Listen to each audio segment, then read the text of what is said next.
For my own part, I remember nothing of my flight except the stress of blundering against trees and stumbling through the heather. All about me gathered the invisible terrors of the Martians. That pitiless sword of heat seemed whirling to and fro, flourishing overhead before it descended and smote me out of life. I came into the road between the crossroads and Horsell and ran along this to the crossroads. At last I could go no further.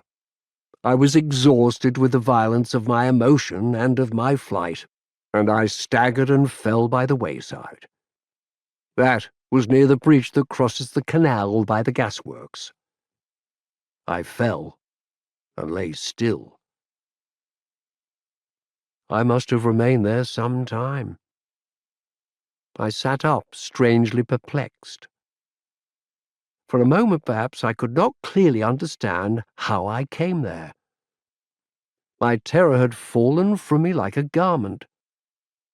My hat had gone, and my collar had burst away from its fastener. A few minutes before, there had only been 3 real things before me: the immensity of the night and space and nature, my own feebleness and anguish, and the near approach of death. Now it was as if something turned over, and the point of view altered abruptly. There was no sensible transition from one state of mind to the other. I was immediately the self of every day again, a decent, ordinary citizen. The silent common, the impulse of my flight, the starting flames were as if they had been in a dream. I asked myself, had these latter things indeed happened? I could not credit it.